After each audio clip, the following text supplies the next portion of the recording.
Welcome to the Pitch of Discontent. Owen back again for another guest episode. Very pumped for this one. Joining me on the show today, it's the boys from Gravemind. Fellas, hello. Hey, how's it going? Good. We're doing well. Got a couple of beers. It's cold outside. You guys are all rugged up, or at least you were when you got here. It's a bit nicer in here than it was outside. I had the heater on before for you, just make it a bit toasty. So I like to stay rugged up. I thought about this, dude. I went and walked the dog before, and I had the hoodie on, and I was like, should I keep this on? It feels nice. But then I was like, no, I want to be like presentable for the show. Yeah, not that you're not presentable. Please feel free to rug up. That's completely fine. We're here to talk about the band, talk about the new record. But before we do that, let's do a couple of introductions. Bailey, can you start us off? Tell us about who you are and what you do in Gravemind. Yeah, my name is Bailey, and I sing and do screamy stuff in Gravemind. Beautiful. Are you also the primary lyricist? Yes. Okay, cool. I always like to make that a note because some people don't call themselves a lyricist or don't want to like include that as part of what they do, but I think it's crucial. So, as much as I would love as much assistance as possible to write this stuff, yes, it is pretty much just me. Okay, cool. We'll get into that in a little bit, but that's fine. And Aden? Yep. Oh, I'm Aden. I play guitar in Gravemind. Yeah. Cool.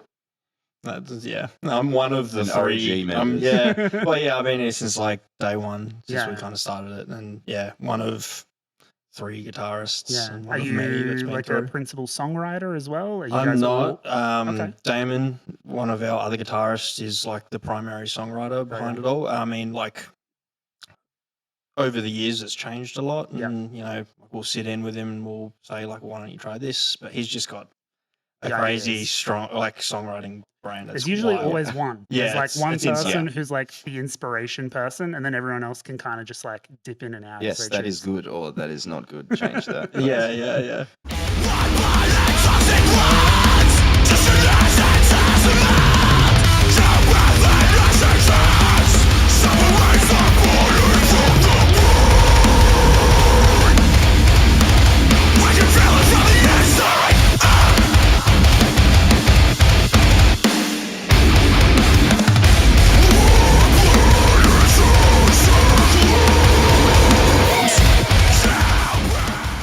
Is it a very democratic process, do you think? Like, do you guys all get to kind of like weigh in and be like, feeling that, not feeling that? See, with Damon's writing, I think it's hard to not like it. Okay. Yeah. So like anything that he sends to us, it's like, damn, dude, like there's always something.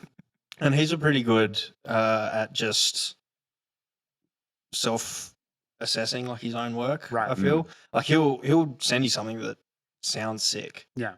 And then give it a week, he'll be like, I changed it entirely. I've changed it entirely. Oh, yeah. That one little snippet that you thought was okay in it, I expanded on that, and now it's the coolest part of it all. Oh, yeah. And it's like, all right. I feel like Cool. with my own writing, like I can remember like going to uni and they were always just like, you should just write whatever you want and put it all on the page and then go back and do like a complete edit or draft. Can't do that shit. I'm constantly like re-editing and drafting cumulatively because if like the first bit isn't sick, nothing else is going to be sick. So I'm constantly agonizing over it. So I'm like, I can't work like that. And it sounds like Damon's kind of the same. Just like by the time it gets to you guys, he's already gone over it many times. Yeah, and he's done. He's done. Or, he does have a bit of a strength of being like, I am sick of this.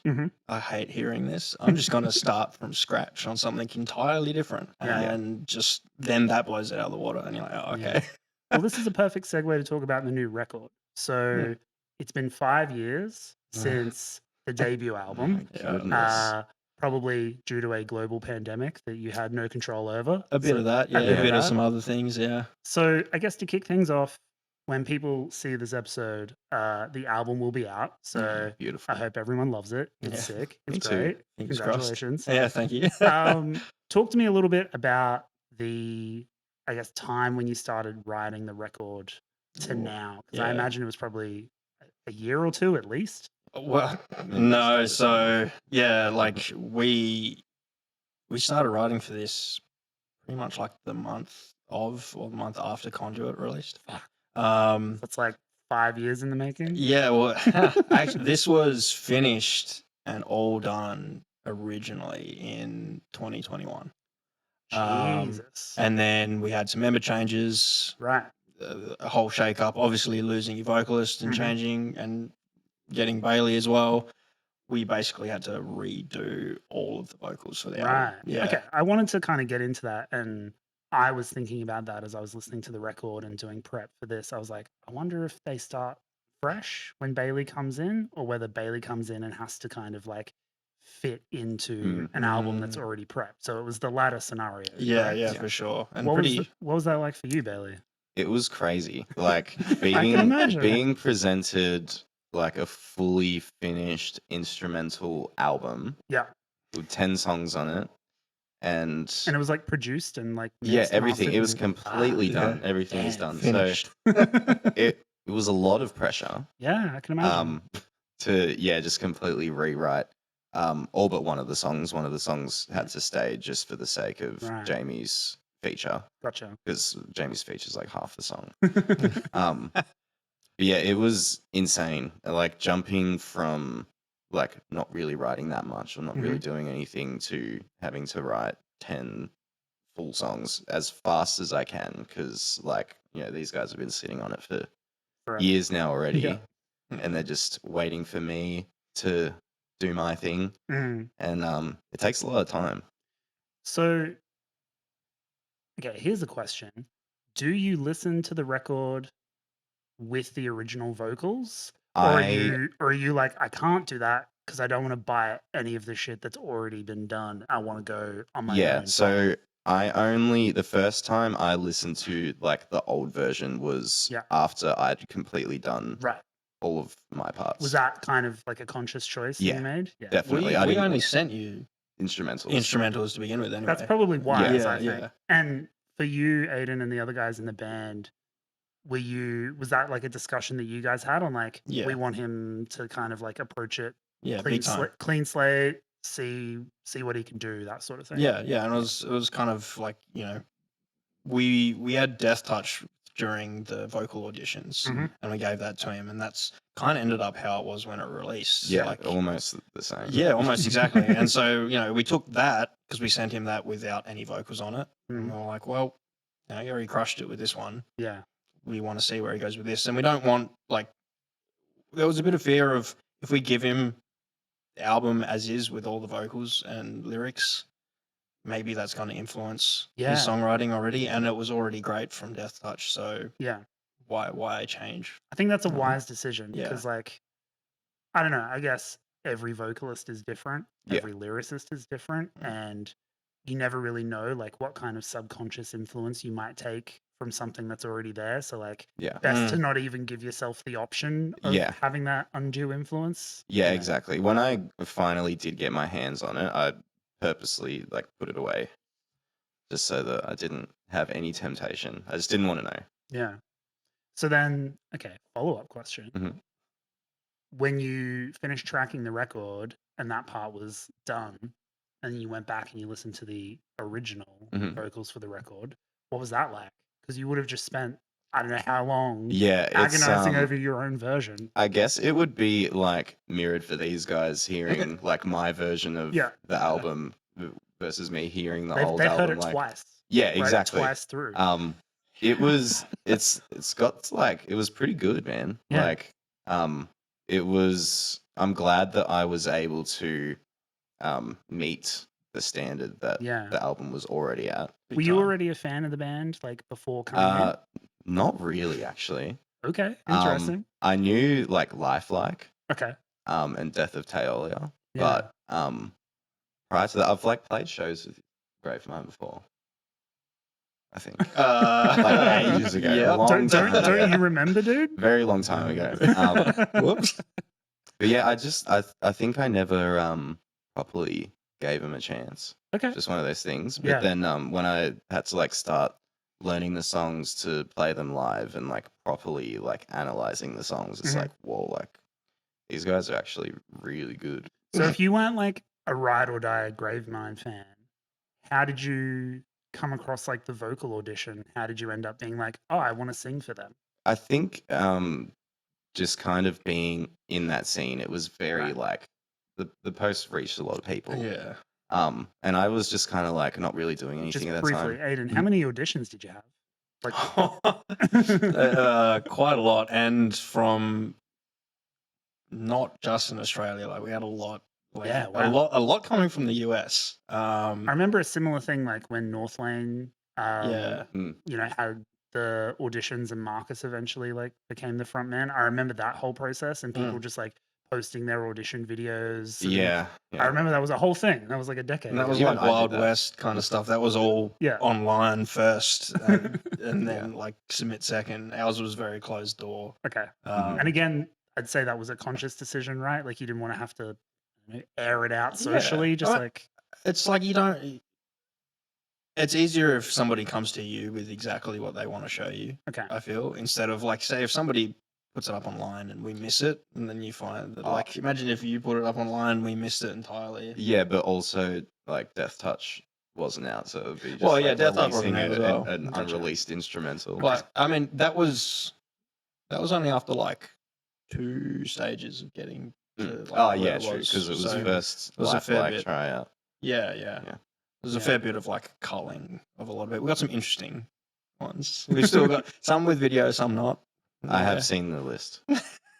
Is that intimidating to know that? Well, like you won, obviously. So like, kudos. I just like look at it out of curiosity. And I Right. was just like, yeah, okay. Like some of them were pretty decent. Like Yeah. I was like, wow, like they would have probably come pretty close. Yeah. What was the shortlist like, Aden? He was still the standout above the rest. Obviously, like to be yeah. honest. Yeah. There was some really good like dudes from a couple of bands that are currently killing it at the moment and stuff Right. within Australia, but like, yeah, Bailey just had something different. I mean, we were also looking for somebody that could do more of the like the clean side of vocals as Sure. well. Having heard the record, I can appreciate that. So Yeah. we'll get into that. Yeah. And so he came to the table with that, especially when we gave him the Deathtouch instrumentals. Mm. At first, he came back without it. Yeah. And we were kind of like, it's just sort of one of the pack. But he was like really consistent with like his projection and how powerful he sounded. Right. And then as soon as, I think, was it Nat from Yeah, Loon? Nat was like, try harder, dude. You need to try harder. Yeah. He was filling in for us. Respectfully. Respectfully, try harder, and like this will be yours. Yeah. Yeah. And I was like, oh, okay. Because I was when I did it initially, it was kind of just like I'll just do this thing. It'll be fun, and like if okay. nothing comes of it, I don't care. And especially like if you're not, I guess, like a diehard fan of the band. Yeah. Like, initially might not be like a thing that you're like craving, but I Yeah. guess like once you get into the process, you're like, no, I want to win this shit. Like, Yeah. I want it. Yeah, now. I think as soon It's as like I got Rocky into 3, the second, like, I need this. Exactly. I think as soon as I got into the second round, I was like, oh, okay, like now I've got to write something myself Yeah. and come up with something completely myself. Like if I am going to do this, I need to like actually put effort into it. So I may as well just fully commit. And I guess like tell me the feeling that you had when the boys were like, yeah, you got it. Like you're in. It was pretty weird. Because like at that time it was lots of stuff going on. Like my oldest daughter, I think she was only like 2 years old at that time. Wow. And yeah, I just had like a lot of stuff going on, and it was a surprise. Mm. But I'm very one, glad. I'm sure. Yeah, of course. I'm very glad that they picked me out of the lot. I feel very #blessed. Yeah, you should.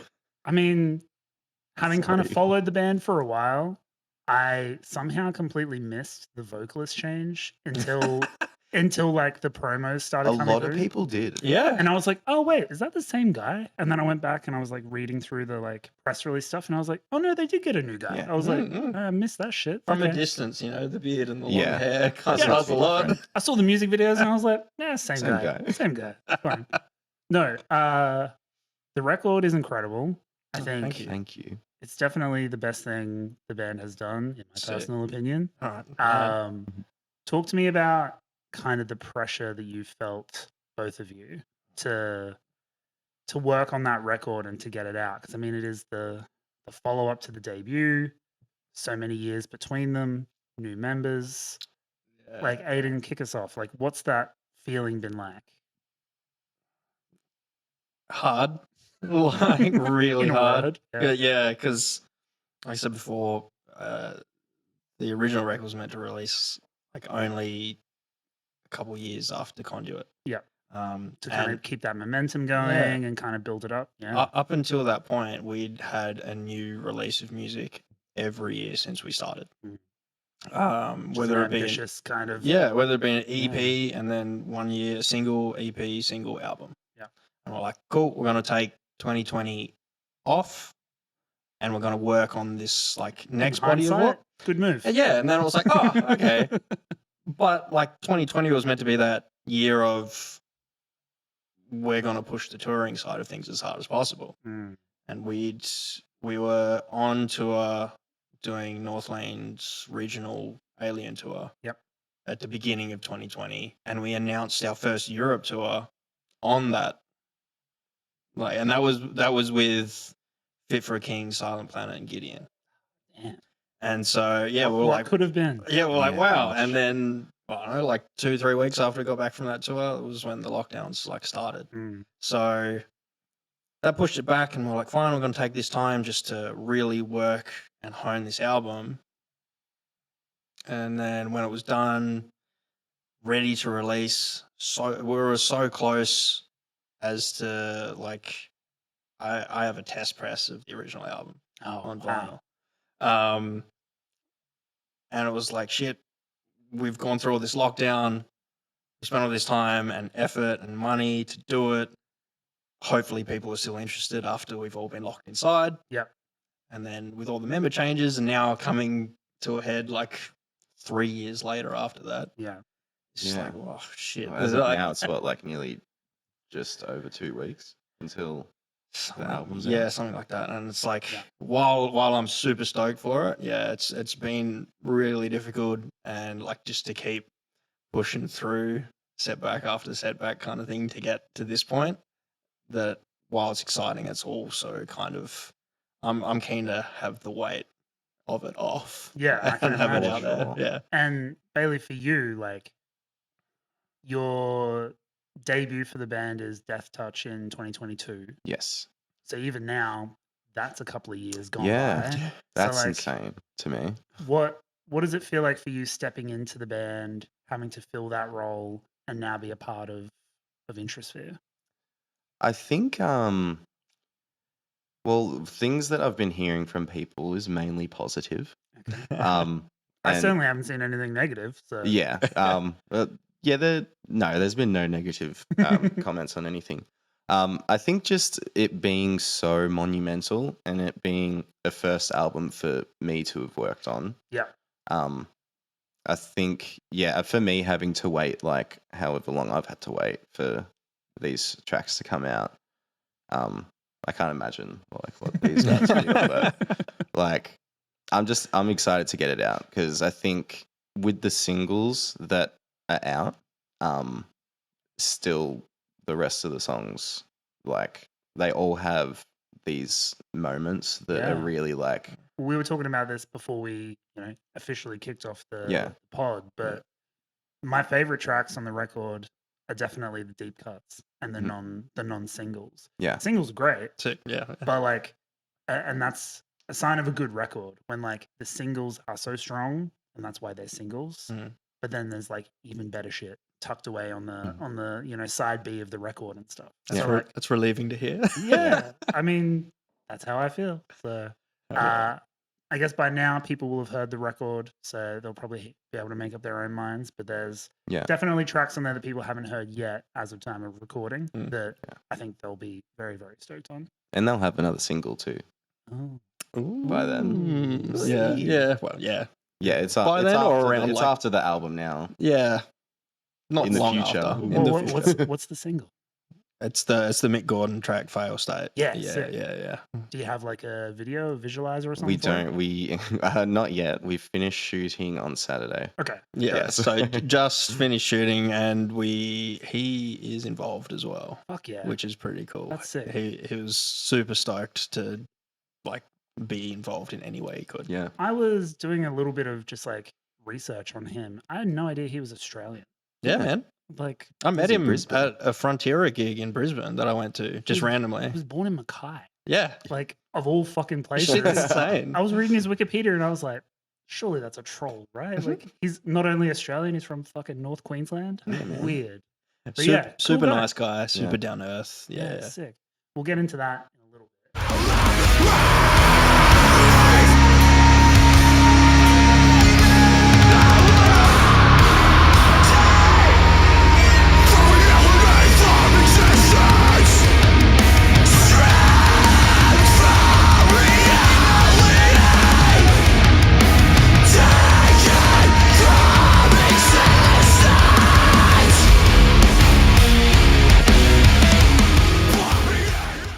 Let's wind things back Mhm. and let's build up to you guys doing Gravemind and doing heavy music.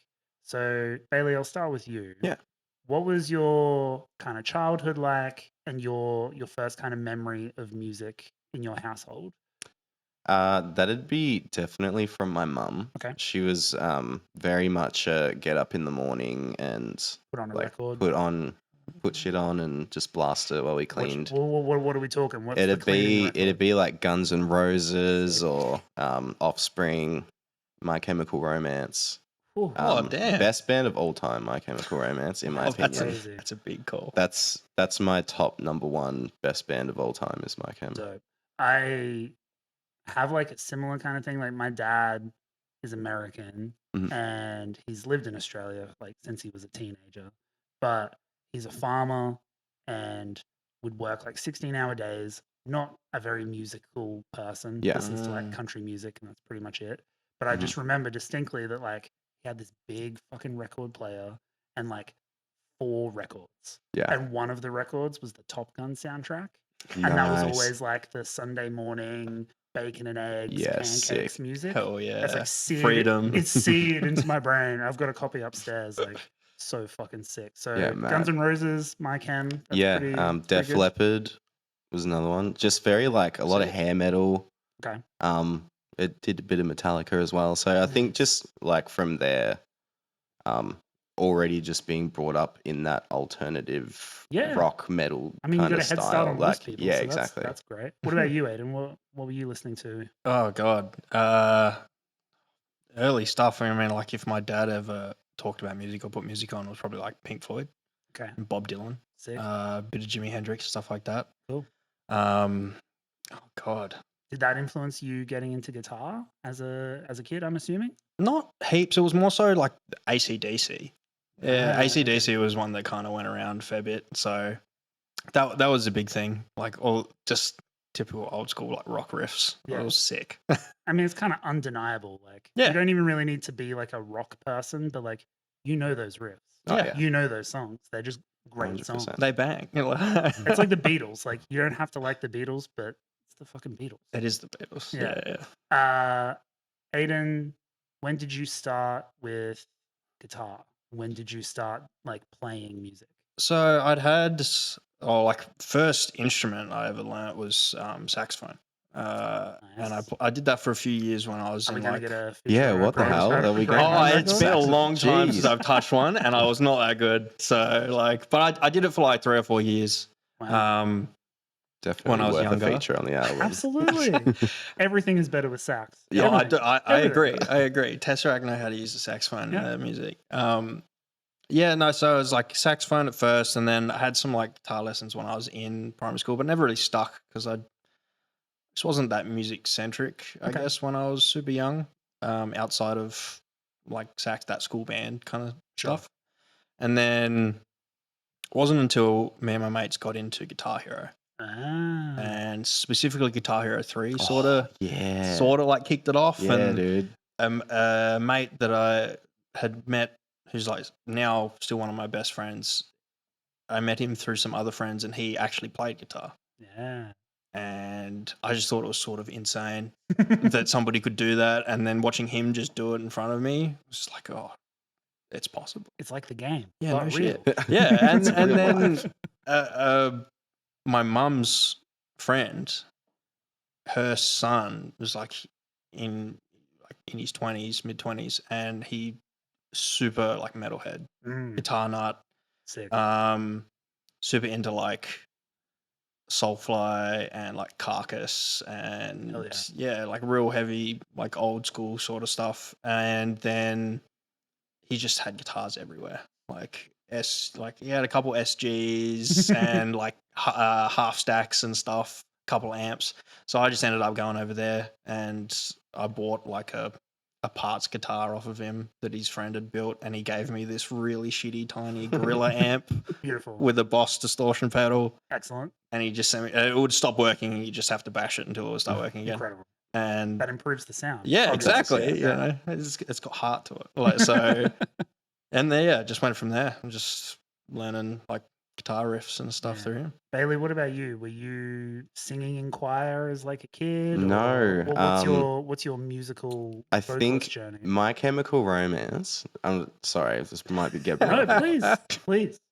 I just loved like Gerard Way's voice and the way he sounded. He sounded different to everyone, and I think it just like from an early age stuck in my head. And in primary school and stuff, I always wanted to like do the school bands and shit. And it wasn't until I was like 12, probably the start of year 7, where I discovered what like screaming was, Right. and like So growls and stuff. what was the gateway record or band? The gateway song, I think, that broke me into like post-hardcore, like metalcore, was probably Asking Alexandria, Stand Up and Scream. That was good shit, man. See, that's interesting too, because like they definitely kind of did the heavy shit. But with the emo stuff as well. But like, well, the emo stuff, but also like the glam hair metal aesthetic. Yeah. Like Danny was always like trying to be Axl Rose with breakdowns. You know what I mean? Like he had that fucking vibe. Yeah. So as someone who grew up listening to like Guns N' Roses as like a younger kid, once you hit kind of the teenage years and adolescence, I could see that being very attractive. Of like, well, this is the thing that I know, but it's also heavier. So and it's cool, automatically cooler. Yeah, so, exactly. Yeah. But then that's right. And then I just started like growling in my room. Excellent. A lot. I think the first metal record I ever bought was on iTunes. It's when I got my first iPod Touch.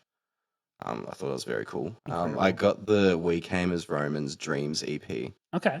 That slapped. I thought that was the best thing ever. And yeah, I was like just at school, at home when no one was at home. No one had to be. Everyone had to be gone from the house because it was obviously incredibly embarrassing. And yeah, I would just scream my little heart out. That's sick. Yeah. All right, so we've got Gateway Records, instruments. What was the first show for either of you where you like went to like a heavy show, hardcore show, metal show, whatever, and you were like, I want to do that. Like whatever that is on stage, I want to do that. Aden, you start. First actual gig I went to was Metallica.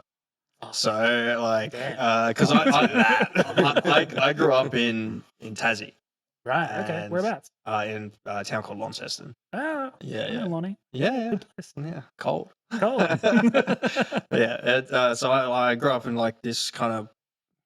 It's the city of Launceston, but it's just like a big country town basically. Yeah. But yeah, like flew over here with some mates when we were in year 10 and saw Metallica when they were doing their Death Magnetic World Tour. Right. Not my favorite Metallica record, but still sick. I thought it was a good step up from Sananga at least. Sure. Yeah. Better snare sound at least. Yeah, for sure. The mastering on it though was a bit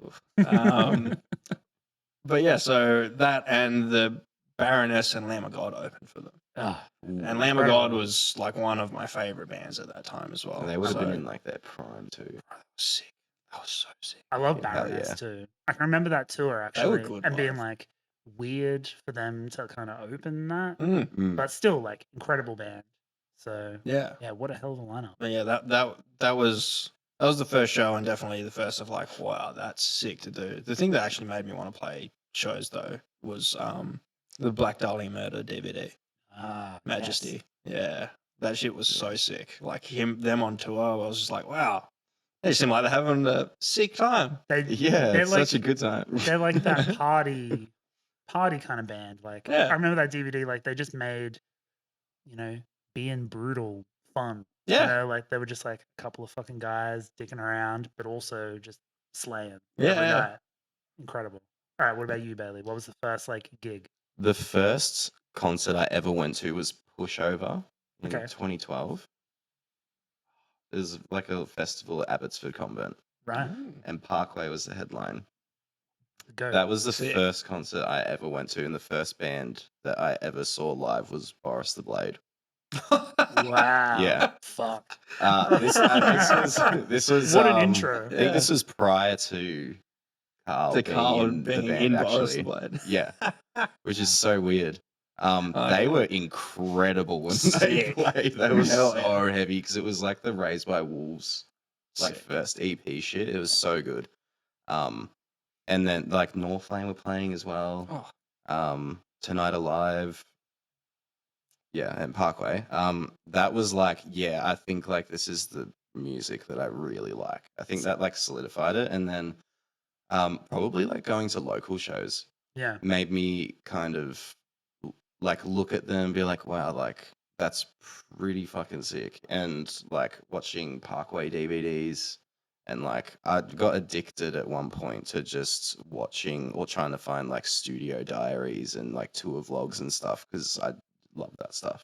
Yeah. It's so interesting. And I can imagine that would help make it all kind of accessible and relatable as, just a fucking regular person. Yeah. It kind of breaks down the mystique of it. Like watching Metallica on stage, cool. But Yeah. like the reality is like there's only one Metallica. Yeah. So Yeah. it's like I can aspire to something a little bit more realistic. Like Yeah. I'm not saying you can't be Metallica. Oh, they're not very relatable. I get that. Yeah. But when you go to like a local show, it's like, wow, I'm just a dude too. Yeah, I could get on Yeah. that stage. Yeah. Like I'm the same as them. So yeah, okay. So with that kind of foundation, let's talk about your own band. So Aden, you joined Gravemind first. Were you on the Yeah. first release? Yeah, or- yeah. I've Yeah. been with it since like day dot, Okay. basically. So walk me through the formation of the band. How do you and the other guys come together, and what was the initial kind of vision for Gravemind? Right, so it started off because myself, Damon, and our old vocalist Dylan, Mhm. Dylan and I moved here from Tassie together, and we had our old band that we'd started with Damon in Tassie, like an old crappy metalcore Give it a band. plug. What's the name? Isn't it a poser? It is a poser. There you Wow. go. Thank you, Discogs. Oh, You got, like, no. yeah. Yeah, so We're a journalistic Oh, podcast shit. here, man. Okay, I thought that was- I do my research. so that was Nardwar, buried. dude. Yeah. That's sick. Hell yeah. Yeah, so we came here with that, and then, it fizzled out because yeah. Yes. And then there was an old mate of Dylan's that used to live here, Michael, Mhm. who he joined on bass for a poser. And then we were all over here. We weren't really in a band. Dylan had wanted to do a deathcore project for like a long time, and he was talking to Damon about it. Finally agreed. Mhm. And then, there was sort of we're thinking about putting a band together. It would be something like this. Would you be keen? And I was just like, yeah, of course. I'm going to be down for that. A few months went by and nothing. And then I kind of hit him back up and was like, so is this happening? And they're like, oh, yeah. Well, I think we're just kind of getting ready to do it. I wasn't sure if you were like, we hadn't spoken in a while, so I wasn't sure that you were like super keen on it. I was like, yeah, for sure. So You're just like sitting by the phone waiting. For yeah, the I call. was like, come on, let's go. And it's like, oh, well, we're about to, I think, start writing. Yeah. And I think the reason why was because there was Mick was on bass in our old band. Mm, Damon and I play guitar, but I think Mick wanted to play guitar as well. right. That's kind of how we ended up with 3 guitar players to begin with. I sort of approached him back and I was like, well, what if, Periphery and Whitechapel, they're pretty cool bands. So why don't we You can do always that? have an extra guitar. Exactly. Why not? And yeah, that's sort of, that was that. Our drummer at the time, our first drummer, Anthony, we met him in Tassie and he used to play in a band called Silent Rose. Right. And yeah, our Poser, we were opening for them at like some random Hobart show. And then years later, a mutual friend met him and we kind of reconnected and we're like, yo, you want to be in a band? And then, Weird link up. yeah, and then he went off and started Drown the City with. Oh, shit. Yeah. Weird. Yeah, with Okay. Alex and all of that. And then we had another friend of ours, Renge, or Josh, who joined on bass. Mhm. And he went on he was also in Drown the City for a while and now he's in Earthcaller. Okay, cool. Interesting little web yeah, that's crazy. woven here. Yeah. So like it's all kind of split off and gone out. But yeah, it's that was we released the first single mid 2015, Mhm. went dark, didn't play any shows. People were like, what happened? This was cool. Where'd they go? And then we released our first EP in December of 2015. Yeah, sick.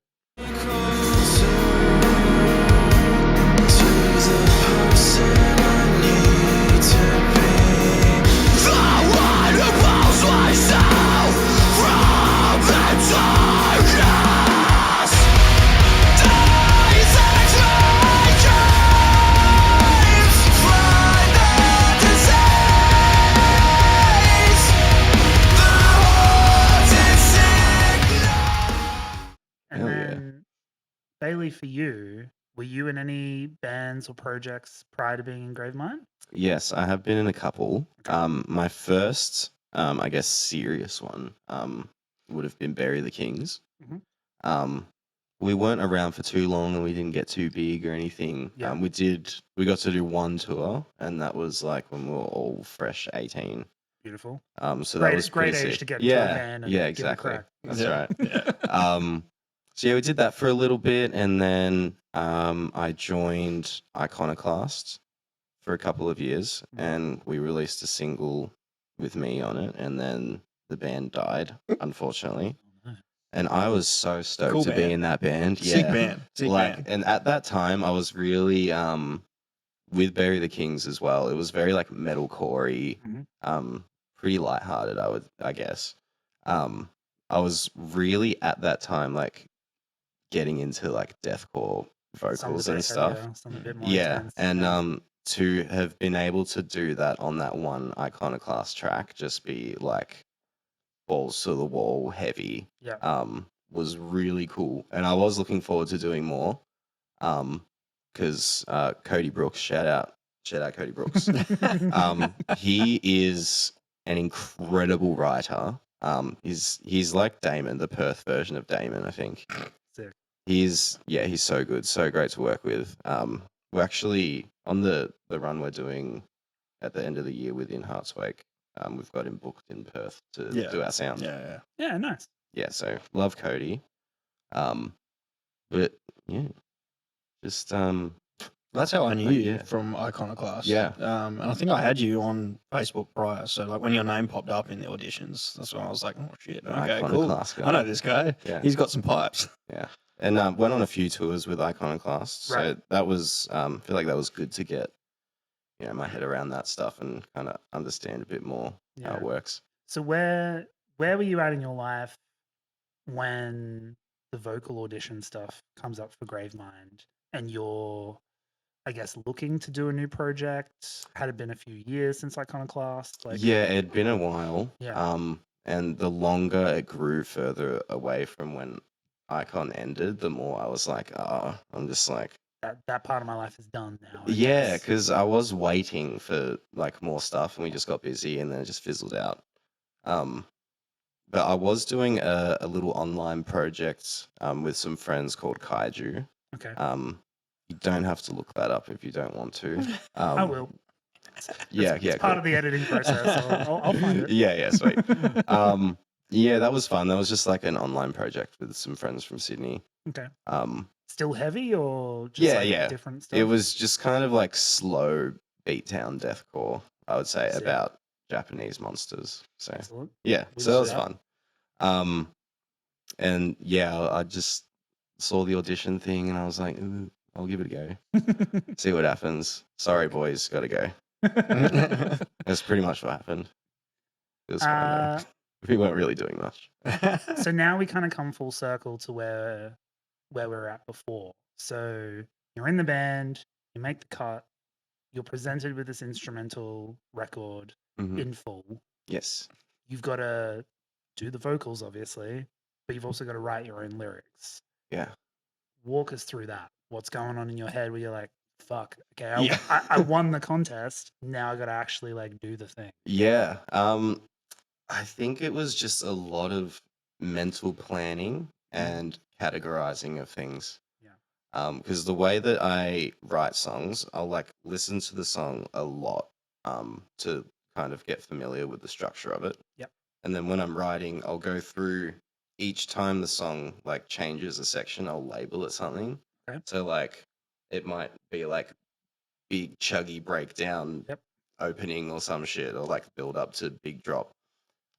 And I'll have like lines specifically for that. And then when I remove all of the subcategories of the song, it's Yeah. all just like coherent. I think doing it that way also kind of minimalizes the task itself. Yeah. You're Because kind of instead of compartmentalizing it a little bit. yeah, exactly. So it's like, okay, I only have to write like one line for this section because it's pretty short. Make it a bit easier for myself. Yeah. But yeah, doing that for like an entire album was pretty crazy. Like the And that was your first like first full, album, full yeah. album project, Well, right? well, I was so into the idea that Icon was still gonna go Mm, that I had written like an album for Icon. Right. I'd since used the lyrics for other stuff. Mm. But Deathtouch was lyrics from that. The more you know. Yeah, Oh, cool. Here we go. Yeah, You heard it here yeah, first. because it was kind of like, well, what am I gonna do? Like, I'm in the next round. I have to like write a song. I don't Right. have any. Like, Yeah. I'm just like, what the fuck? Yeah, you might as well go with something you've Yeah. prepared earlier. Yeah, it was fairly different. Yeah, exactly. Here's what I prepared. It's fairly different to what it originally was, but that whole album was, whole Icon album that I wrote was about the Anunnaki, Ooh, which okay. is what Deathtouch is about. Gotcha. So I had like a lot of stuff on that. I was very deep in there. Yeah. Um, I wanted to yeah. kind of get Aiden's kind of input on that. So, with the album already been completely finished with different vocals and different lyrics, was the theme of the record, even like the title of the record, different? Like, is Introsphere something from you, Bailey, or is that Still the same name that we Same name? originated Okay. with. And we had all the artwork and everything done for it. okay? Fair enough. And like we sort of gave a vibe of what the songs were about, like originally. Yeah. And just sort of riff off of that. And like it wasn't lost on us that once we handed it to you, it was very much that's a pretty daunting thing. Yeah. Because like in the past we'd been used to like we write the song and it seems to come together sort of quickly, still a couple of years, but it's mostly you kind of forget that as the song's being written, the vocals were being written at the same time Yeah. alongside, and that's like one kind of idea at a time, or you bounce back and forth between ideas. 10 fully finished songs just in one go of like, how about it, dude? Yeah. Like, oof. And then Yeah. to be like, here's my version, and then them have to completely forget Yeah, that about was hard. the Yeah. version that they've been hearing for years to It was very difficult to hear properly assess it what different. I've done. Yeah. Like at all. It was so hard to hear the songs at first in a different light because it's like, oh, cool, we're coming up to this bit. I know what to expect, and it And it's just different. and completely you're like, different hook, "Whoa." or it comes in at a different on a different beat or anything. And just like, oh, fuck, it's Whoa. going to take some getting used to. Yeah. This is yeah. like slightly off topic, but related, I swear. It reminds me of when Ed jumped in for I Killed the Prom Queen, and did like his record with them. Mm. And that was already recorded, and they already had the vocals with Crafter. Mm. And then they obviously kicked him out of the band. They had to replace him. Ed comes in and has to do vocals over the top of an already finished record, fairly similar to what you did. Yeah. And then obviously he's in the band for like a hot minute and then bails. And then the band has to do that farewell tour with Crafter back on vocals. Mm. I can just remember they put out the special edition of Music for the Recently Deceased, and it had like Crafter's versions of those songs. okay. Wow. And I can remember as a fan, like listening to them and not being able to like switch off, like, Yeah. no, that's not how it goes. Yeah. There's meant to be a fucking, I don't know, different scream here, or like there's extra parts. And it was a very like dissonant process of being like, I know this one way, and now it is a completely different way. Mm. I imagine you've been living It's that. very jarring. You've been living that Not for a long anymore. time. Now, when I think of the songs, it's just what it is. Yeah. Like these are what they are. I'm sure and you've jammed them they're 1,000 times. So like, Yeah. Not yet. Not yet. We will be soon. It's coming. But no, like I mean, yeah, it's good that now that's out of. I actually struggle to hear the original version in my head yeah, fair enough. now. Which ultimately is great because it means that this is good and it's stuck with me. Yeah, it's got staying power. Which is what you want. Yeah. Let's keep with you, Aden. Talk to me about the writing process for the instrumentals going from Conduit to Introsphere. Obviously, that was written, kind of finished around 2021 when you initially wanted to release the record. So, like, with Conduit fresh in your mind and the band's mind, where were you at in terms of pushing the envelope for Introsphere? Obviously, we want to come back and do something bigger and better. Like this typical answer. Every fucking band wants to do that, but it's like I know that Damon went into the studio, and it's sort of like whatever the first proper idea we can get together, I guess, sets the tone for the record as far as our shift in musicality goes. What was the first track that kind of came together? Deathtouch. Yeah. Sure. And so, this really fast, chaotic intro with these like weird synthy, like pew pew fucking laser beam guitar kind of thing going on. Love it. And I was like, okay, cool. I guess this is what we're doing now. And it was the same with Conduit as well. Like Lifelike was our first, like the single before Conduit was our first kind of foray, stepping further away from that original kind of deathcore sound that we had.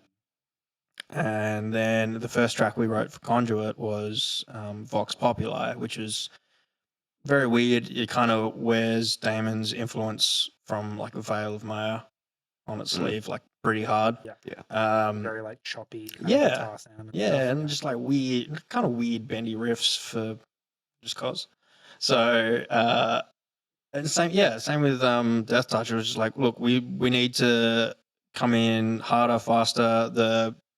Any pain points of Conduit, whereas like sometimes while we were making the songs and like absolutely adore them and love them, in a live setting, sometimes it just didn't translate as well for like a whole crowd to get along, because we wrote a lot of stuff that was in like 3/4 and stuff. It was a bit chaotic, whereas this time it was stripping some of it back just to the point of where it's like still interesting and still engaging, but it's more it's easier to feel it and like more accessible like to a crowd. There's like a bigger emphasis on groove on this record. Yeah, big time. There's still heaps of chaotic shit. There's still like fucking heavy moments and stuff. But I feel like every track is kind of anchored by this idea of like a pulse and like a rhythm, a momentum that has like the groove as the foundation. Yeah, so I can pick up on that.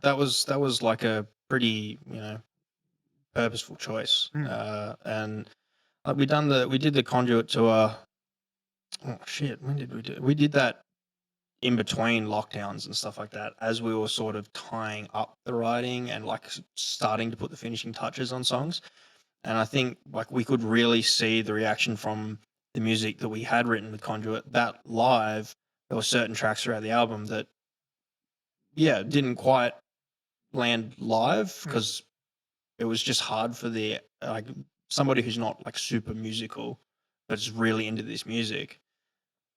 It's hard to find the beat sometimes in certain areas. Whereas so it's like this, and I think with this like conscious choice that we made in certain areas, that that was sort of the main point behind a lot of the new writing kind I of think style. a lot of bands, at least in my opinion, kind of go through that kind of transition, especially like when you step up from doing like the local band shows to like bigger tours and stuff like that, and you see like a headliner, you know, work a show with like 1,000 or 2,000 people and have them in the palm of their hands the whole time. Yeah. And you're like, whatever that is, that live component, like we need to be tapping into some of that. Yeah. And a band that I think either divisively or not that have done that is Parkway.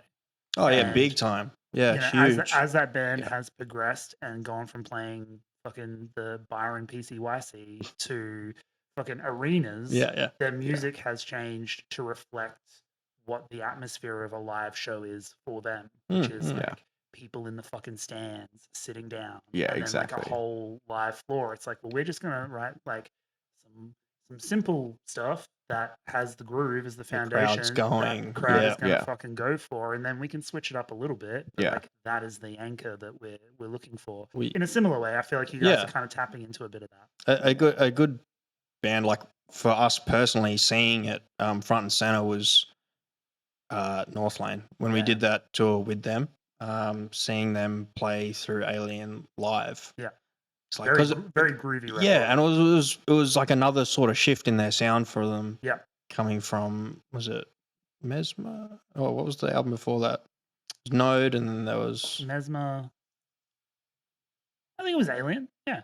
Yeah. So the album before that. Yeah, and then with Alien, seeing those tracks live and a lot of groove and a lot of dance beat, and you're like, shit, that's writing to like a crowd. Like that's writing for fun and some like banging stuff. And then when you see it live, it's just that next step. And I was just kind of like, yeah, cool. We want that. And you know, we'd made this progression of sound as well from deathcore, and then Lifelike was sort of a new kind of direction. Conduit was more of, this is sort of where we're heading.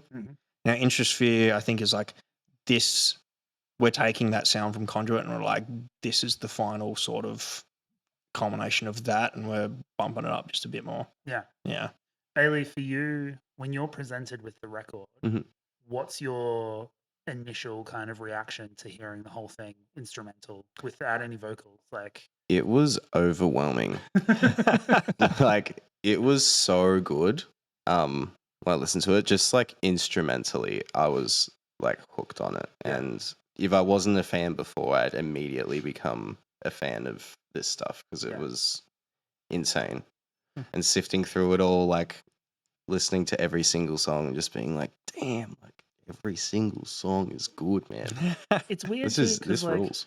I mean, I'm not a vocalist and I've never tracked an album, but I could imagine that like there's a different process in, like you were talking about, Aden, like being involved in the writing process, thinking of melodies and vocal lines and stuff kind of as you go.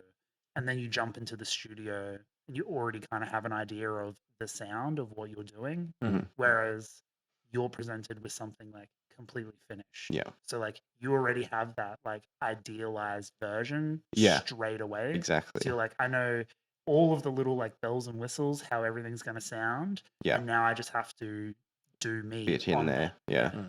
Yeah, I think that definitely made it a lot easier in that sense. Yeah. For sure. And already having like the songs definitely weren't changing anymore. So anything that I did was purely to serve the song. You're just like an accent for the stuff that's already there. Yeah. Yeah, that's sick. All right, hot question for both of you. Favorite track off the new record? Mine Kill Your changes all the Darlings, time. Pick Your Baby. Mine changes all the time. Yeah. Right now, I'd probably say House of Cards. I really like. Sick. Up there with like my top 3 on the record. Yeah. Great track. Breakdown in the middles. Yeah. It just fucking slaps. goes. Yeah, great track. It used to be True Life. Okay. Another great track. Yeah, I think it's because it's pretty different from a lot of the other ones because it's more of our older sound. Not that I prefer that. I much prefer where we're at now, but it's just I think it was a cool mix of taking that old sound and shining it up a bit. But now, oh God, I like Rorschach. Rorschach's sick. Yeah. I think, What's your favorite? Okay. Mm. I would go Anhedonia. Cool. This is Yeah. great track, but also incredible feature from Yeah. Reva. Yeah. And she fits in with what you guys are doing on the record and on that track so well. Yeah, she crushed it. Yeah. Yeah. We talked about this on the pod before, but like you can tell when bands get a feature and it's just like they're not really vibing it. Like they're Yeah. just kind of on it. It's there for it. They're just dipping in and out. Whereas like Yeah. I can tell that not only is she like an integral part of that song, but like it's woven in so well Yeah. that like I couldn't really imagine hearing it without it, which I think is kind of key. Yeah. So I would say Anhedonia and then House of Cards and then True Life.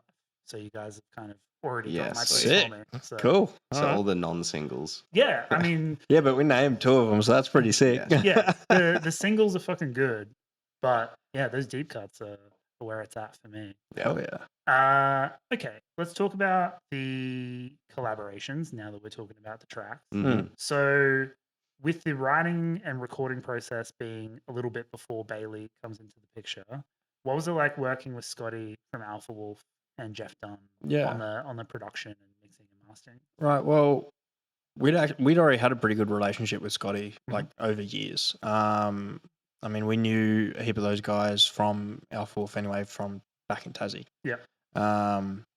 And yeah, working with Scotty, we started working with him for Lifelike, and he also did all the Conduit with us. Yeah, wow. So we already had that working relationship Yeah, with him. sick. So it was more or less just continuing on the same.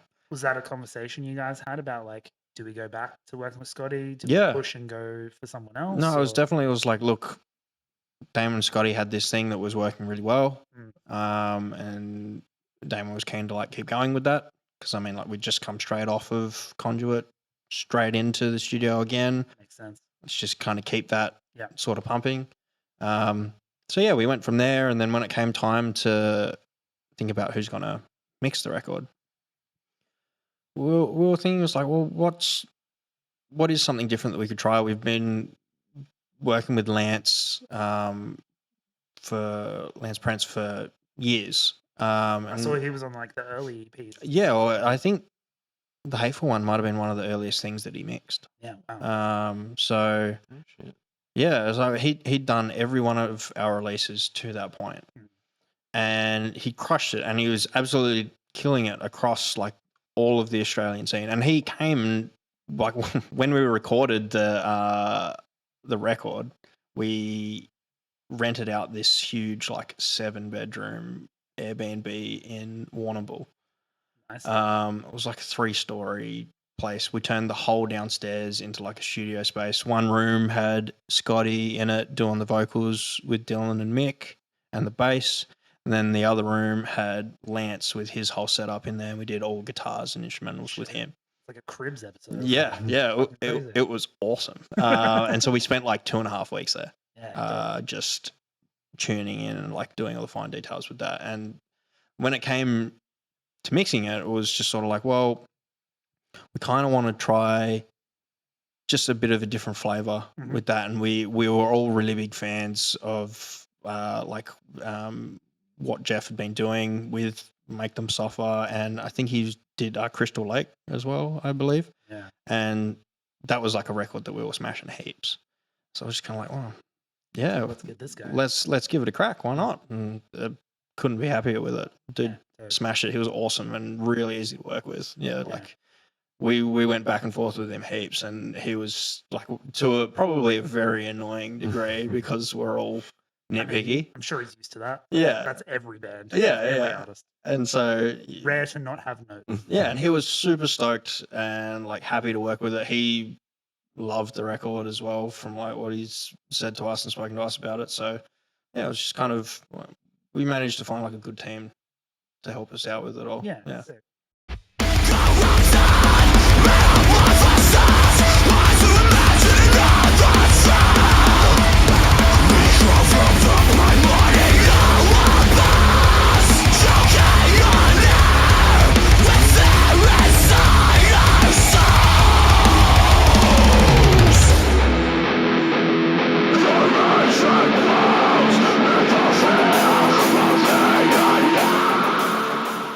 And then with the guest features on the record, I think you mentioned before that Jamie was kind of like already on the record by the time it got Yeah. to Bailey. Well, So all all the of them, features all of them on were there. all the done. features were already But it on was there. Okay. just that Jamie's part was such a long section of like the whole back part of Fear, Yeah. and it had originally and now it still has like our own vocals layered with his. So Got like Bailey was doing it with him. So it's like this isn't one that we want to change because it's such a big, specific like lyric. Yeah, and Yeah. you don't want to kind of ruin the flow of Yeah, what's already yeah. kind Yeah. of on there. And we that music video that we released for Fear, half of that was filmed in like 2021, and then the other was half that all was Jamie's? yeah, stuff? all of Jamie's parts, Carl's parts, and mine and Damon's. They were all filmed. The original cut of it is insane. We hired this big robot arm on tracks, and it flew all between us, and the camera was on the end of it, like going between us, like flying around everywhere. Sick.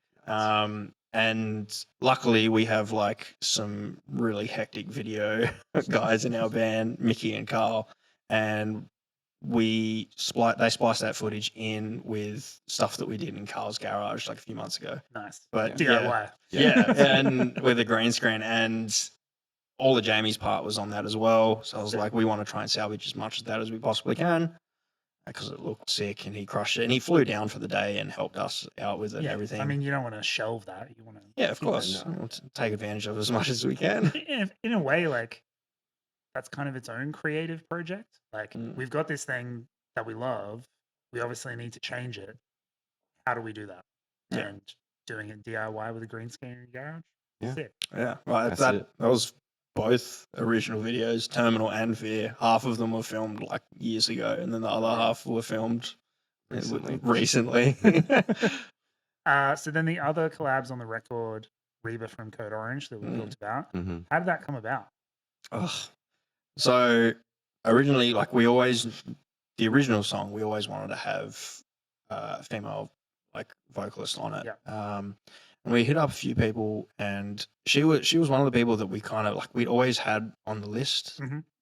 but we never thought that would be a possibility. So I know Spirit Box were blowing up at the time as well. We'd already approached that, and it was like we're on too many things at the moment. You know, like we're just gonna chill for a bit. Yeah, Courtney was like woman of the moment there for a while. Exactly, so going absolutely nuts, and understandable. she's sick, and I think the label was like maybe we'll just like back off doing so many features, and then I think somehow when we were in Warrnambool, Dylan managed to get an email for Reba or like someone in a team was like, hey, do you want to have a crack? And at first I was like, this isn't really something I do. And I'm not really sure if this kind of sound fits in with like what Code Orange and what our sound's for. And we're like, yeah, that's cool. Whatever you feel comfortable doing, but we'd be stoked if you're on it because you're one of the people that we always had in mind for it. Yeah. I reckon you'd fit it really well. And luckily for us, she was like, I'll see what everybody else reckons. And yeah, within like a week or two, she kind of smashed it out and sent it back to us. What was it like hearing that first? I was crazy. I was like, what the fuck? Yeah, I don't know what I was expecting, but whatever it was, she just she just did better. It wasn't that, and it was just better. And her aggression was sick on it too. Yeah, I had Greg from Dillinger and Now Better Lovers on the show a while ago, and like he and Reba are together now, and kind of like when he toured here earlier this year, like she was on tour with him, and they have that song together on his solo stuff. Is that Black Queen? No, Black Queen is the like synthwave. Yeah, okay. But in his solo stuff, he has a song called Lowered, which has Reba on it. Yeah. If you haven't heard it, yeah. All right, sick. It's check that out. Definitely check that out. But he was telling me about how, like, before they were together, he kind of hit her up to come into the studio to like do her vocals. And I can't remember the exact words he used, but he said she was just like a fucking animal. Like she just came in and was just like so intense with the creative process that him and his producer were just kind of like, "The fuck is up with this chick? Yeah, What's going on?" But he said like that ended up becoming something that he was like incredibly inspired by. Mm. The Yeah. song turned out really good, and then eventually like they obviously had enough chemistry that they ended Yeah. up ended up There together. you So go, like yeah, it was just yeah. like this like real kind of like creative spark. But I can imagine that like even if the Gravemind sound isn't her thing necessarily, Mm. there's still enough overlap there with code, I think, anyway. Yeah. Yeah. But like she obviously was comfortable enough to kind of do her own thing on it, and Yeah, it yeah. just elevates the track so much. I Yeah, can't yeah. imagine it without her vocals on it. Yeah. Yeah. She like, yeah, she crushed it. She put like, I don't know. Like you said earlier, I was like, if somebody, you can kind of tell if they're not really vibing with it. Yeah. And yeah, we got that back and we're like, shit. Yeah, I guess she was. It, Hell it, yeah. it doesn't feel just like a placeholder feature. It feels like Yeah. like she actually She contributed. She added to the she song. added to the Yeah, song yeah, and like yeah. made it her own. So, I mean, it'd be dope if you get to do that live at some point. Like, Oh god. Hopefully. I mean, imagine. Fingers That'd be crossed. huge. And let's talk about the most recent single, "Fail State," with Mick, which will be out by the time We'll be people out listen then. to Yeah, this. well, I had to think about that for a second. Talk to me about that one. Oh yeah. It's Kind of really cool. Yeah, it is really kind of the same deal actually. Well, we were wanting, because like Scotty was going to do the production on it because he'd Okay. done production on everything, and we wanted one more feature. Mm. And you know, like obviously we're huge nerds, love Doom, and the soundtrack's insane.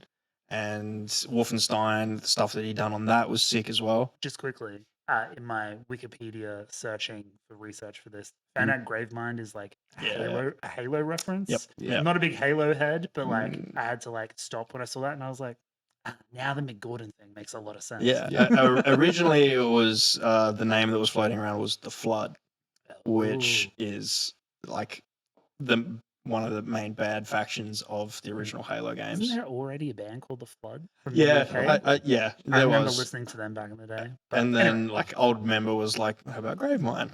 Yeah, sick. Yeah. Cool. much better. Yeah, much better, right?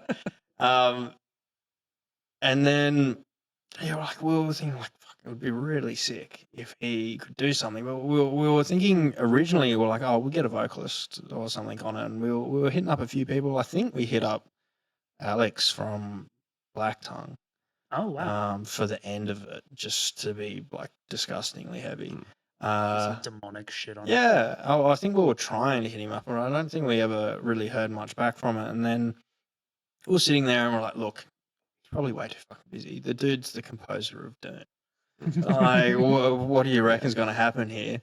I think maybe it was just before Doom Eternal came out or around that time or something. And then, fuck it. And just sent him an email one what morning. do you have to lose? Yeah, really? Like, when it's we one were in that email. Airbnb. And he just hit us back and was like, fuck yeah, sick. Can do. What, like, this track is awesome. Let's And go. he did the whole damn thing. Yeah. And yeah, he did. We were like, oh, do you just want to do this section? And he just did the whole The song. whole thing has So a sick. complete production underlay of Mick Gordon. Like you could listen to that stem on its own and it would still That's its own song. incredible. It's Crazy. It's crazy too, because like when I got the advanced stream of the record, I was kind of listening to it and doing other shit on like multiple screens. So I was just kind of like listening, and I'd like check back in to kind of see like, ooh, House of Cards, good track, and then I'd like go off and do something else. And when that comes in, there's an automatic like shift, Yeah. like not like super drastic, as in it doesn't sound like the same record or the same Yeah. band, but like There's something else. There's just Something bad's about there's to just happen. shit going on underneath it, and I was like, "Ooh, bit of a vibe shift Yeah. here. What's going on?" And then I looked and I was like, "Oh, that's the Mick Gordon feature." Yeah. So, there we go. He was really cool about it too, because like the beginning of the song starts out like just real thumping, like chugs and everything like that. Yeah. And even he said it was like, I want to like accent that, and I want to complement it. Mm. I don't want to take over the top of it and do crazy synths over Yeah. that bit, because I like how thumping it is, and I'm gonna like just elevate it. And then when shit's going nuts later on, like the Then go weird sort nuts. of Yeah. penny riff, he's just gonna throw whatever over the He top. kind of just like emphasizes the like eeriness, Yeah, or like the kind of like, I don't know, like the mechanical kind of like Mm, sound of it, and just gives it like a menacing kind of vibe, Yeah. which is It's just pure aggression. yeah. And then right at the end, you know, he just chucks synths and everything into like that last Love breakdown. it. I was like, oh, dude, yes. What's crazy so is that good. like I was looking at his like production credits, and like obviously he's got like Doom, Wolfenstein, and like all the game stuff. Hmm. But then you look at like the artist stuff that he's worked on. You guys are in a pretty kind of Kinda- exclusive club. kinda It's crazy, like Bring to the yeah. Horizon, Architects, Monuments. Motionless in White. Yeah, yeah. And none of them have got him in a video. Yeah. Sick.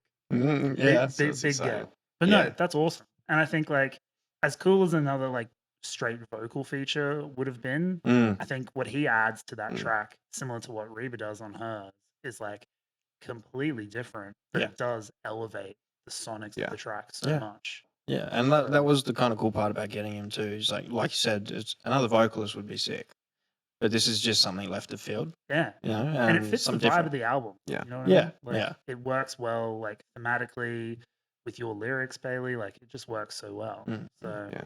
Hell I yeah. think Failstate's probably got my favorite riff on the whole album. Oh, yeah, yeah. And with like Me too, that the, bangs. the blistering pumping synth underneath it, like following it and like breaking apart underneath. It's so good. yeah. That's my favorite.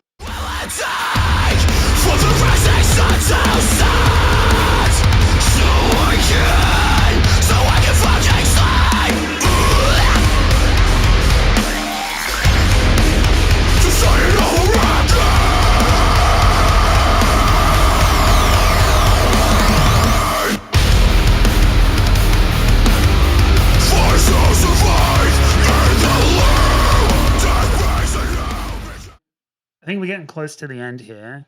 But Hmm. let's talk about 2024, what you Mhm. guys have been up to so far. So not only with you coming into the band in 2022, you guys also have a new guitarist. That Yeah, you guys announced yeah, in Mickey. January. Mhm. Mm. What's that been like? Putting more new blood in the band. It's great. Like, I mean, he's been Incredible. We announced him this year, but he's been with us for a bit longer than what Okay, would Probably be. a little bit after Deathtouch, I would say. right. Yeah, Was when, when the conversation kind of started. when we did that Make Them Suffer tour. Yeah, because he filled in on that Make Them Yeah. Suffer tour, I guess. Right. Yeah. Was What a he? coincidence. Yeah, yeah. No, he wasn't on with us for Thornhill, but he was No, for the Make no. Them Suffer tour. Okay. Yeah, like, because him coming into the band, Damon, who is still part of the band, the touring life isn't for like everyone, or like Yeah. playing shows and all of that stuff. You know, it's not really where his passion is with all of this. It's Man's got a bad back. yeah, that too, and flying like if, Sleeping in a van. not yeah, thinking. it's not good. And if he has to fly and stuff, I know that like sometimes air pressure and whatnot can Sure. be like that's shit if you have to put up with that. So is he still a part of the band? Yeah, definitely.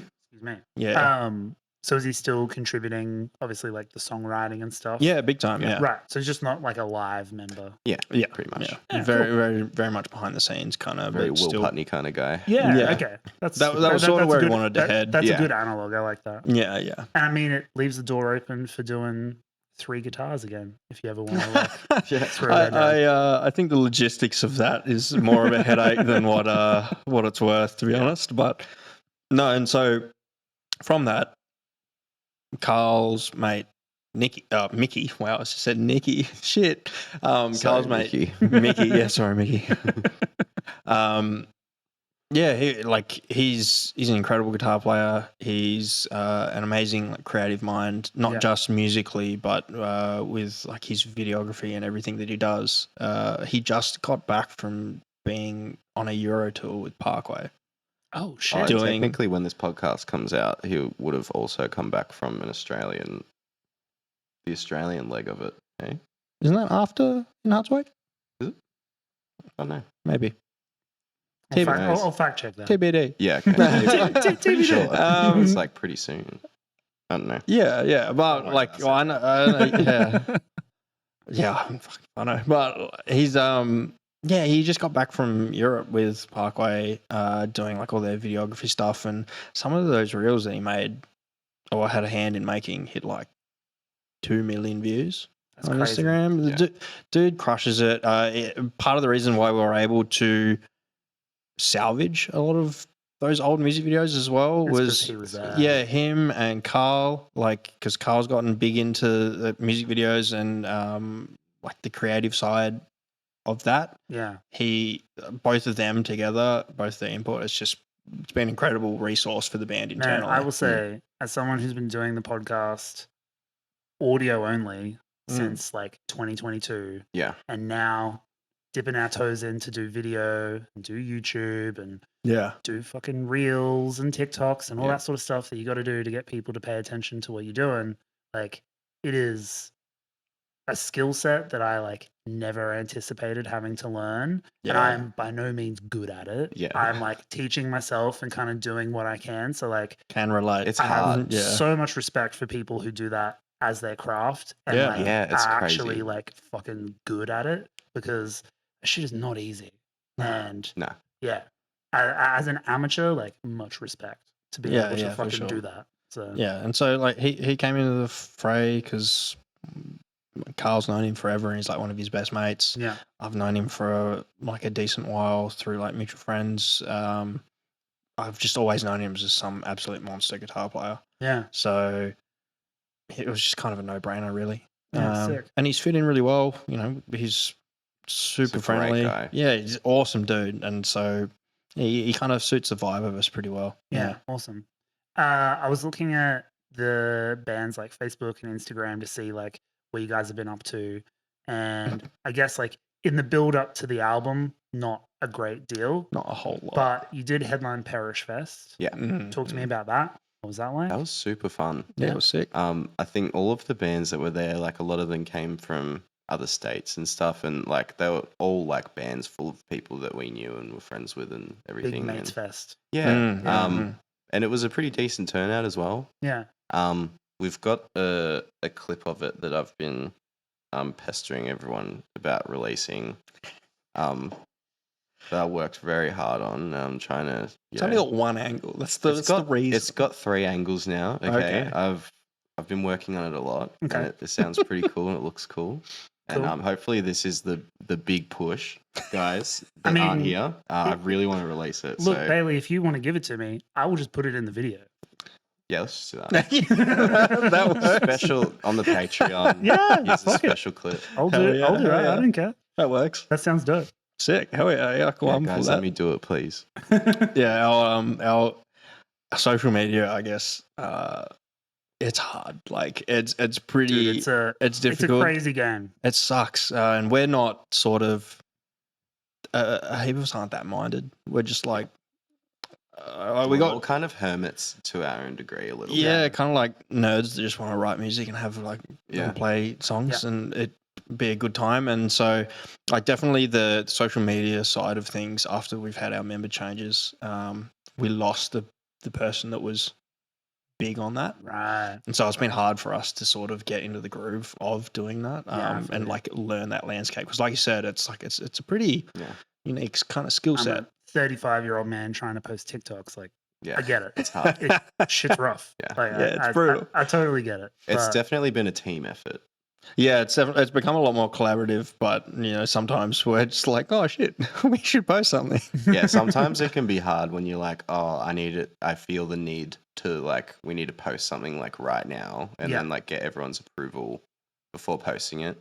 I think when we kind of get into the groove of like what our content or extra content should be like, and you know what our crowd's vibing with, it might be a bit easier to just like, oh, like I've done this video and I put it up and it's like, yeah. I feel the exact same way about doing the show. Like, to try and like do what we're doing without like chasing the algorithm or anything too much. Like, I'm not really concerned with that. I'm more interested in just like having stuff that's available for discovery, so that you know the people that are interested can fucking subscribe and watch it. Like, I don't need 4 million followers, you know what I mean? Like, I just want to be able to do what we do and chat about music and have people in the studio. Like, that's it. I think that's humble been like expectation. Yeah. That's been like the best part about when we had to finally delve into TikTok, because it was like the things that you post on TikTok, it's kind of like, oh, that's like Yeah, it doesn't really matter. You're just like throwing shit at a wall, see Yeah. what sticks. Instagram is obviously a bit more calculated Yeah. in terms of I like, find like this is just some inside baseball for people who are watching about social media, but like so like I'll put together like a vertical video, right? And I've only just started posting shorts, but it's trying to like figure out like what is the middle ground of content that you can like do quickly that will fit all three. And Yeah. I'm kind of learning that like if you really want to like push stuff, you need like tailored stuff to each platform. Yeah. You can't just like post everything. please them all. And Yeah. obviously that's by design. Like they don't want people just like mass dropping stuff on every platform. Yeah. But at the same time, like, you know, I am working on the show full time at the moment. So like I have time to like do it, but I'm also not a videographer. So Yeah. like There's a curve. There's a learning curve. there's a learning Yeah, curve yeah. there to like make stuff. So yeah, I understand. It's a grind. So Yeah. hopefully with the new record, obviously people will be vibing that. So Yeah. the social stuff will kind of just come organically because people will be listening to the record. Yeah. I hope and that's the it case. rocks. So you should The listen less to work, the less work Listen. that we have to do, the better. Please. So listen to it. it. Please. Beautiful. It's been a long time coming. Yeah. Like it's been in the making for quite a while. Okay, well let's wrap things up. This has been a fun chat. thank Let's you. talk about what's up next for Gravemind. We mentioned it briefly before, but you have a tour within Heart's Wake. Yeah. Let's talk about that. Yeah, that's gonna be sick. Like Like to talk about. yeah, dude, Man. fucking Paleface and King A10. Yeah. Shit, man. The That's lineup- cool. Insane. The lineup is like all heavy, but all different kinds of heavy. Yeah. Which is sick. And I've talked about this to death on the podcast, but like bring back mixed bills. Yeah. Like Yeah. no tour with bands sounding the same. Like let's do like different shit. And when I saw that lineup come out, I was like, yeah, sick. That's perfect. Yeah, There's- it's gonna be insane, I reckon, and like really big rooms, like biggest Yeah. rooms that we've Yeah. played. That's what I was gonna say, like some bucket list venue kind of thing. Like the forum. Oh, Damn. that's exciting. I tell you, moving to Melbourne from Queensland, like the first show that I went to at the Forum, I was just like, It's like This holy place shit. is it. this fucking venue is insane. Yeah. Massive. I think Going it to the was- marble toilets, man. Like Oh. even that, it's like, wow. It's some Absolute bougie, royalty. some bougie shit. I think it was the Era show. Yeah, it was Era at the Forum, Hectic. but Yeah, so good. wow. Just like that stage is incredible. Yeah. Yeah, the it's whole massive. the room, like the sound is impeccable. It's You can beautiful. walk all the way up to the back and still see everything. Yeah. So like it's Dude, designed like you a proper can theater. sit. There's booths, man. Like Yeah. if you Oh, if you want to those be booths are real pretty bougie. expensive. Yeah, oh, yeah. Paige and I Like, went to go quite expensive. see. Do you guys know the Midnight? They're like a Yeah. synthwave band. Oh, saxophone. Okay, maybe It's maybe good- it's not good Sax the guy. Midnights. He's gonna be known I'll as the take that, sax though. guy after They're this they're podcast. they're like they're impeccable. But Sax man. to Sax you. man. I was chatting to Amariah from Future Static. Oh, yeah. We had Yeah, her yeah. on the show, and that episode will already be out by now. Sick. But we were Sick chatting. band, by the way. Like I saw them at Tesseract and they fucking Incredible band. slap. Yeah. We were talking about the Midnight, and we were talking about that show because they played the Forum, and it was like the perfect venue to see that band because like they got live sax, they've got a dude on like an 80s fucking like Rototom kit, and like everyone's like cruising around, the lights impeccable, like just I love that venue. So Yeah. stoked for you guys to play it because that would be fucking dope. Yeah. Hell yeah. Can't wait for it. And Yeah. like Paleface Swiss is probably like in my top 3 bands right now. Right. Like I've been absolutely smashing them. And so good. and They're that so heavy. that new Heart's Wake record So good. is really, really, really Yeah. good. We Big talked- surprise, honestly. We talked about it on Not really that the I love In Heart's Wake. I mean- Sorry, He's trying to mean hide it your like that, mean it like fandom that. a No, bit. look, I'll kind of say it. Like, I've never been a huge fan of the band, and I remember seeing them like really early back in the day, like before Me Divination too. came out, Yeah. like the EPs Right, and yeah, stuff. yeah. Because they were a Byron band, and I was living in Brisbane. Yeah, They would right. come and play like the Destroy Your Lions Club shows and stuff like that. So like, yeah. I've seen them go through like a huge kind of change. Yeah. But I think like when like Earthwalker came out and stuff, like they definitely hit their stride. But Yeah. at that time, like I just wasn't really looking for that in music, so like it didn't Yeah. really resonate with me. Yeah. But in saying that, like I think they're killing it, and they've like really kind of found their niche. Yeah. And that latest record, Oh, it's so good. super good. And they recently just went through like member changes and stuff as Yeah. well, Yeah. which I'm sure you guys can relate to. Yeah, big But, time. like they pushed through it and came back with Changes your dynamic a lot. Yeah. And especially when they've lost like a core member from the beginning, that is like a whole part of their sound of vocally. Yeah. That's a huge change. And I mean, like, I was reading stuff with Jake where he was talking about, like, you know, we decided that, like, if we were going to lose that element, you know, what did that make us as a band, as a 4-piece? And then, like, let's double down on what that would be and really kind of push the envelope with it, which I think they absolutely did. Like, the first full spin I had of it was on Saturday, like this last weekend, and Same. it's huge. Yeah. Absolutely massive. I think there's a song called The Orphan or something like that. I love Shit's Orphan. heavy. And the one with David Gunn on it from King 810. His feature is so sick. Yeah. Like, and that's the other thing too. Like, He's going to be up on stage with him on tour doing that. So that'll be sick. But yeah, like losing a kind of like main vocal component of the band, I think like a genius move to kind of like get a bunch of guest features on to kind of like add that contrast and also go heavier. Yeah, and go heavy, like double down, but also bring back that contrast.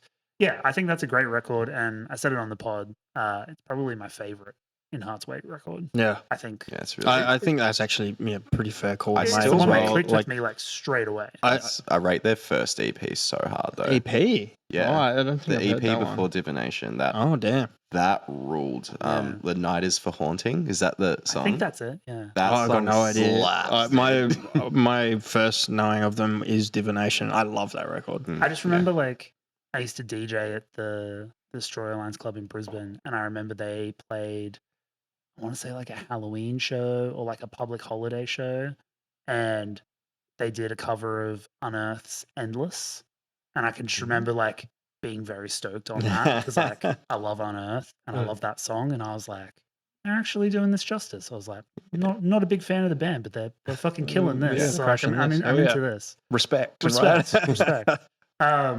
No, that's dope. I think the tour is going to be sick. I'm stoked for you guys to get out there and play super the new excited. record. Yeah. Yeah, That'd be first like major kind of big tour like this we've done in a while, because we've just been sort of working behind the scenes on getting this finally out there. What's the set list looking like? We still haven't figured that out. but There's like one or two things that maybe change with it, with just the tuning placement of songs. But what did you have lined up already? At least just tracks. For this tour, I think I wanted to start off with either Vulcan or Lifelike, just to Something Vulcan would old, be pretty familiar. ideal. Yeah. Because then you can like I just come out and like, yo, we're Gravemind. You know? Yeah, we're opening, so I was like, you want to hit it, and just go hard. Yeah. And then a bunch of the singles off the album. I don't think that I said any of the deep cuts because we only have like 25 minutes, right? Yeah. Yeah, and this is our first sort of like shows since the You might as release. well go with the ones So it'll that probably people be know. the 4 singles and then Lifelike. So like sick. Lifelike or Vulcan.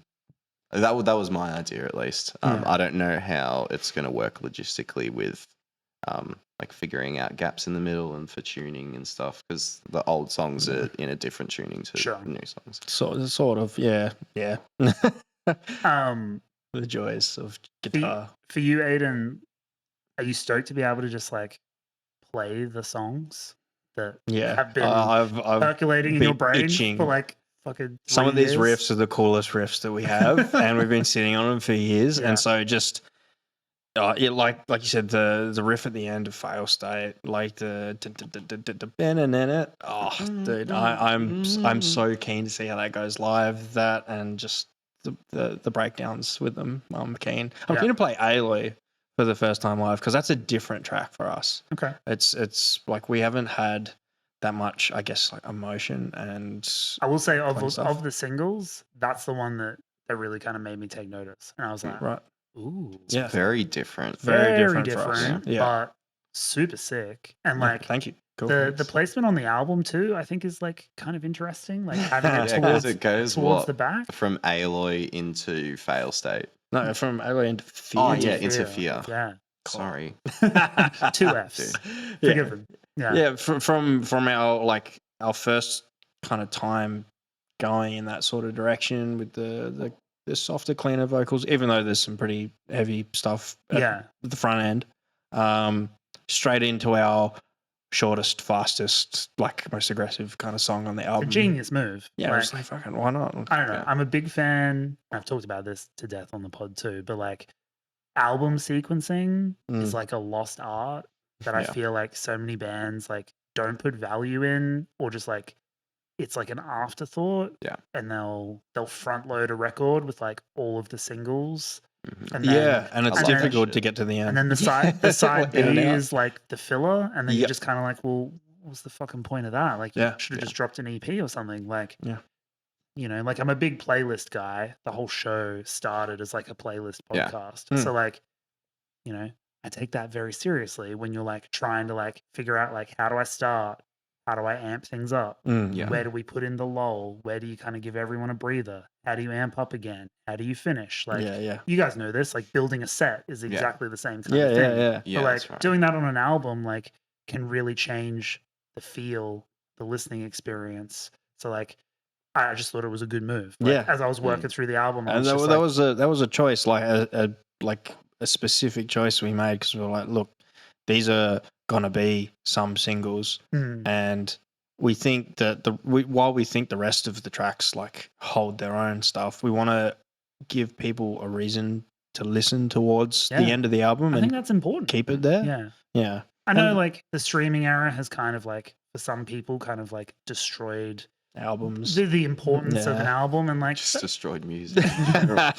like that's fine. Like consume music and art however you want to. I'm not trying to like gatekeep any of that, but I just think for me, like all of the albums that mean something to me that I hold dear, like the sequencing is an integral part of the listening experience. Mhm. Yeah. So much so that like I can't even really put singles from those records on like a playlist, because as soon as I listen to them, I'm like, the next song has to be You're ready for that, Yeah. right? that next song. Yeah. I've primed my brain. I'm a big album person as Yeah. well. I can't Yeah. really do just listening to one or two tracks randomly off of it. It's really jarring because Yeah. you get used to You get used to the it. order of things. Yeah. And I mean, like, there's nothing cooler than hearing a song on a record and it flows perfectly into the next one. And then, like, has like a deliberate kind of like, you know, overlapping interlude or sample or whatever. And like, to me, that shows that the artist is like, they want you to do this. Yeah. They want you to Mm. go from A to B. Don't skip the steps. This is important. I think like the best recent example of that's probably Bill Jada's album. Yeah. Like when I listened, I waited till like 12 band's a.m. crazy. to listen to Yeah, that that album, band and I slaps. sat down on the couch, middle of the night, put noise cancelling headphones on, Beautiful. and just played it from the start. And I was just like, oh my god! And like looked down, and there's gone through like 3 songs. Didn't even realize, and it's just Yeah. crazy. That record's There's so a And sick. just like band- shit from the older songs too, like everything. There's a band from Canada called Trench. Have you guys Mhm. heard of them? I've not heard I of haven't. them. No. They're really, really sick. They're touring with Misery Signals at the moment on Oh, their cool. like farewell tour. Yeah. But they dropped essentially like a 3-track like EP, but it's all like one song. Yeah, And okay. because like the parts are so short, like the whole thing is like 4.5 minutes. Yeah, So they did okay. like a video for it, dropped it as one thing, and Mm. then when you stream it, it's broken into like 3 sections. Oh, Okay. cool. But, like, yeah, It all plays as one thing. And like Yeah. if you want the visual component, you watch the video is like some Neon Genesis Evangelion anime Yes. style shit. Like, Sick. really, really dope. Oh, yeah. But then like listening to it, like you can't even really break the pieces up. Like Yeah. could if you wanted to, but you're robbing yourself of the full experience. Yeah, Like, you that's might as well right. just listen. It's 5 minutes. Just Yeah, listen to the full exactly. thing. Yeah, start to finish. yeah. Do it. Big fan of that shit. Hell yeah. 100%. Fellas, we might wrap it up there. Sweet. Too Awesome. easy. That was a sick episode. Yeah. Thank you for doing that. Thank you Thanks for having us, man. Listen to Introsphere. Go see the boys on tour. Do it. Subscribe now to the Pitch of Discontent Patreon to receive access to extended cuts of our bonus episodes, as well as exclusive behind-the-scenes content, monthly Patreon-only episodes, member-only votes, the TPD community chat, and much more. Go now to patreon.com/tpdpod and join for as little as $5 a month. That link again is patreon.com/tpdpod. Thanks for watching the show.